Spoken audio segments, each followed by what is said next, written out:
What is going on, everybody? This is Jackson from JD Sports Zone, not Wolf Sports Network this time. Finally graduated from college, but I am joined by West Georgia baseball player David Bell. David, how's your day going? And congrats on a great season for you personally, David.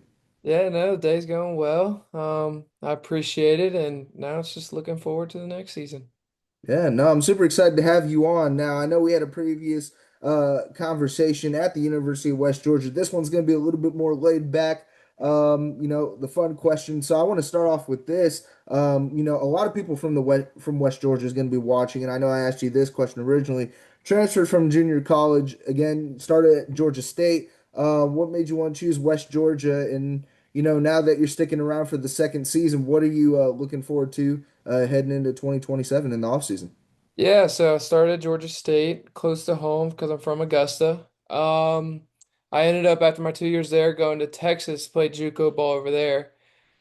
Spent my year over there, had a good recruiting process, good everything like that. And honestly, one of the main things was just coming back home, coming class back closer to home and stuff. And so that was the main thing in West Georgia. I was fortunate enough to get in contact with them and came here and the season was fun and all that, and I like the potential and what the coaching staff is doing in the portal themselves to get guys to come. And that's the main thing I'm most excited for is um hoping to contribute again next year with the guys that we got coming in and hopefully we make a new run at this new conference. So Yeah. No, I'm super excited to see, you guys against new teams in a new conference and you're batting the lineup once again next year from an alum standpoint. But I want to talk about, your season statistically for you this past season. I mean, 10 homers for you, big power bat in the lineup.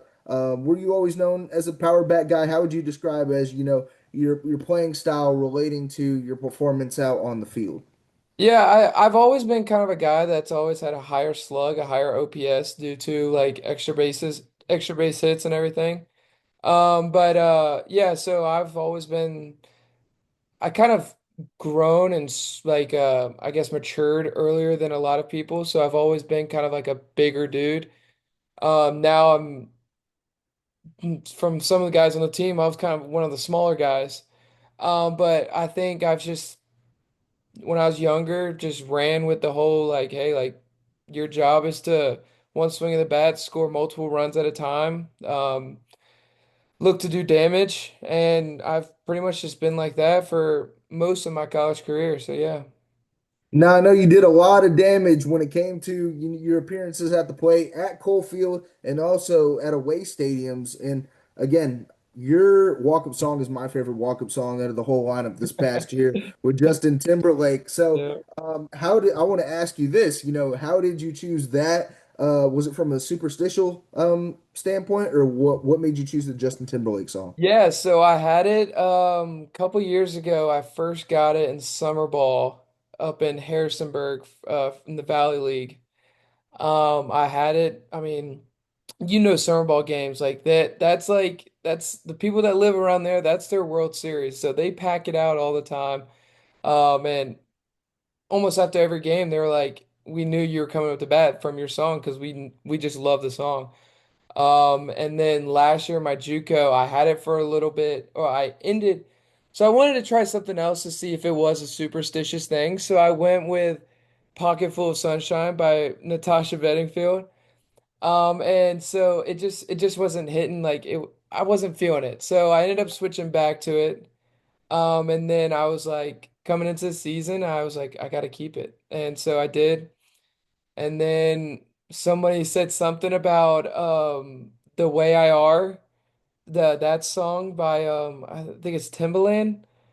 And so I changed it for 1 week and it wasn't the weekend I wanted. So I was like, know what? I'm going back to it. So it is very superstitious. I love it. I almost have a pre A B routine to the whole song to where like I move a certain way at a certain time. But yeah, like I'm definitely keeping it for next year, that's for sure. I mean, I look forward to seeing that next year, and it's tied between you and Patrick McCullough. McCullough's walk-up song was also great. This season with "Can't Stop the Music" by Rihanna, Yep. and I personally Life is a Highway. I talked with Cooper Prince in the stands in the final home game, and he's like, "Why would you choose Life is a Highway? That's not a hype song." I'm like, "Come on, man. It's a good song. Uh, It's a good song." But I mean, I want to ask you this because you are you an Atlanta Braves fan? I am very. Okay. So I want to ask you this: what is your Mount Rushmore of Atlanta Braves? Oh man. So what is it? It's four? Is it Hmm. four? Okay, obviously Chipper Jones is one. I'm gonna go Andrew Jones. Obviously Hank Aaron, and then oh, who's my last one? I think as much as I hate that he's a Dodger now, I think I have to go Freddie Freeman. I And mean, so, Matt Olson's doing well this listen, season. he's getting there. He's getting there for me. He's starting to catch me a little bit. I think hopefully, as much as I wanted Freddie Freeman to like come back and finish his career and everything, and I was nervous for Matt and the way that he had to step into those shoes after the years that Freddie had.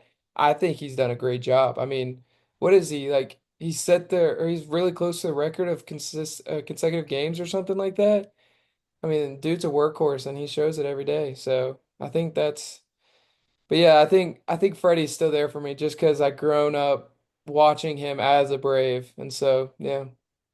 I mean, I love the trajectory for Atlanta first baseman going from Freddie Freeman to Matt Olson. Matt Olson's on the trajectory for a Hall of Fame path. Oh Just yeah. hit 300 homers, only 32 years old. So, I like it from an Atlanta Braves standpoint. Again, Cardinals doing great this season, so I'm liking that We too. go. But I want to ask you this because this is your first full year in Carrollton, and I asked this question to Maverick Torres, and Maverick said cookout. So I want to ask you this: favorite restaurant locally from the Carrollton spot that's not cookout?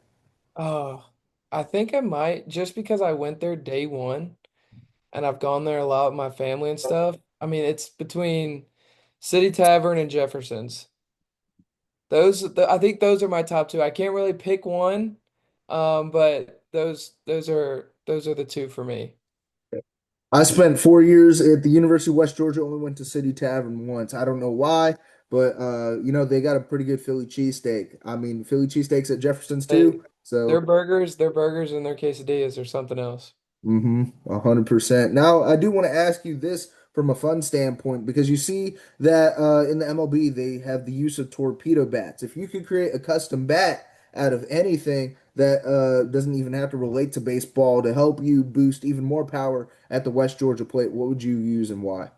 I mean, I think, see, the first thing that comes to mind is a sledgehammer, but then you sit there and you could say Thor's hammer.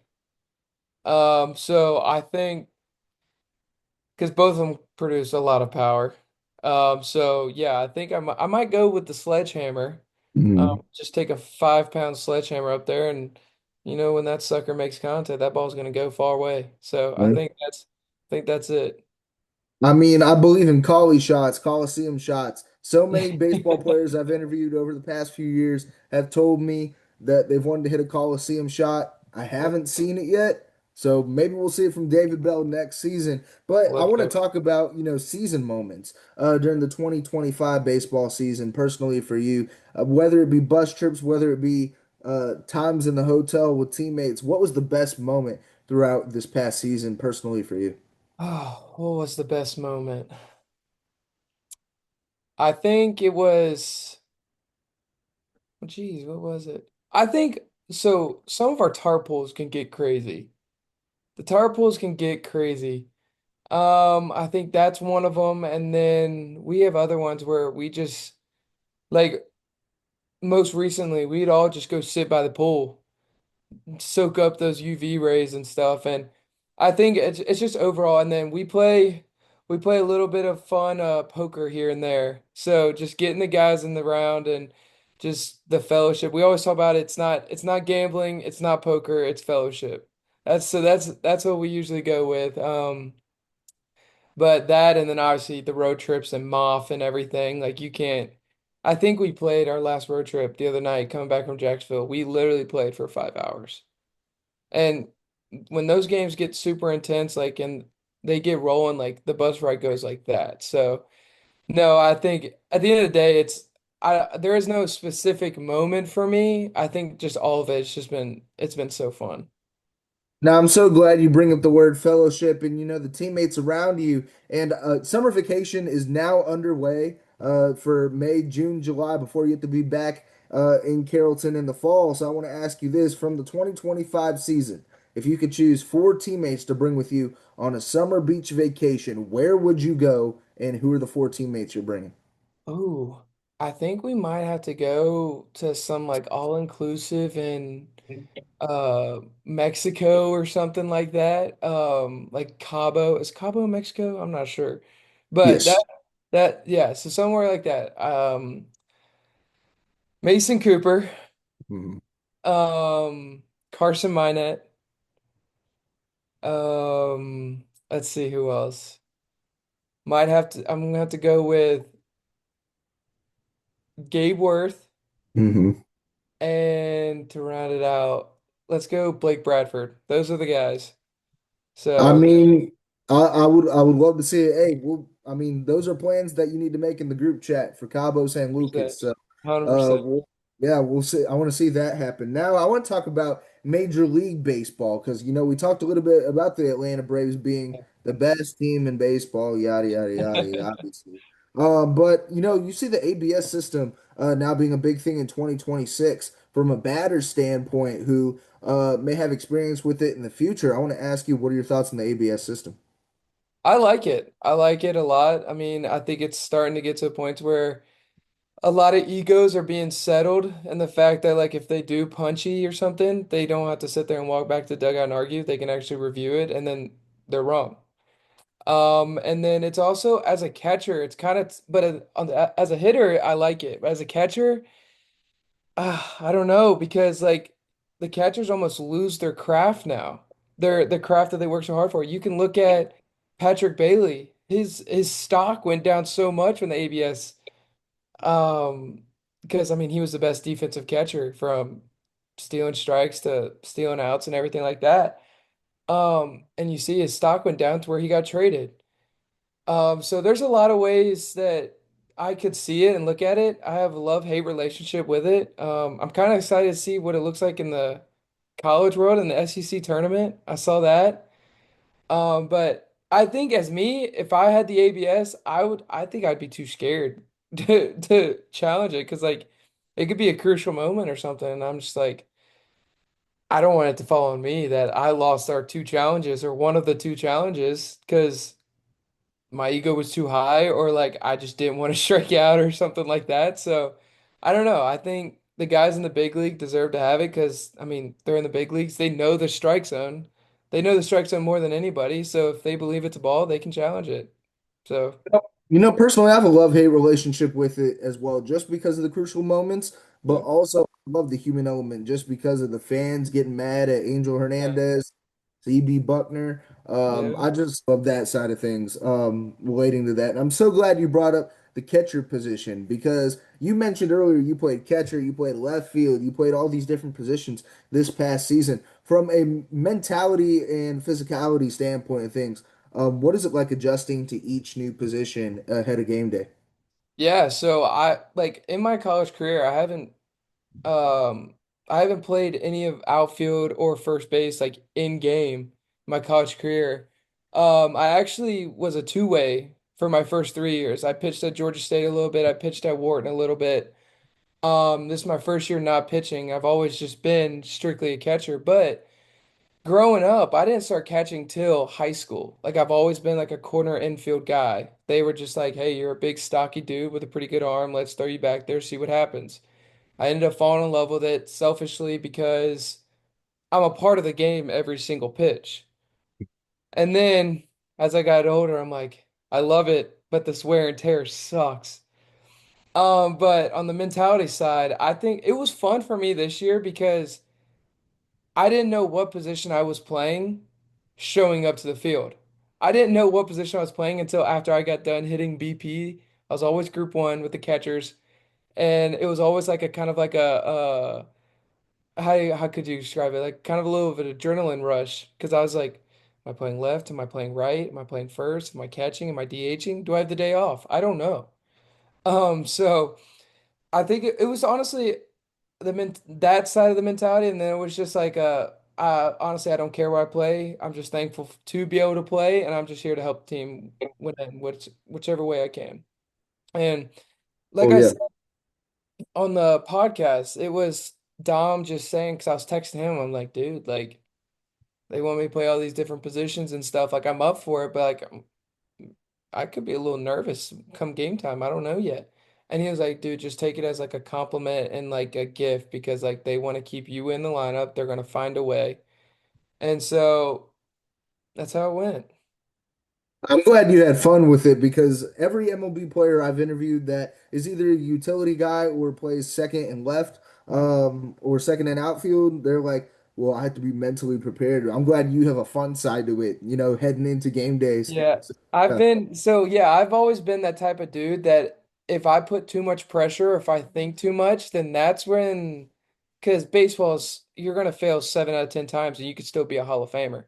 Mhm. But like if I like think in that way of like, oh my God, like I'm playing a different position, holy cow.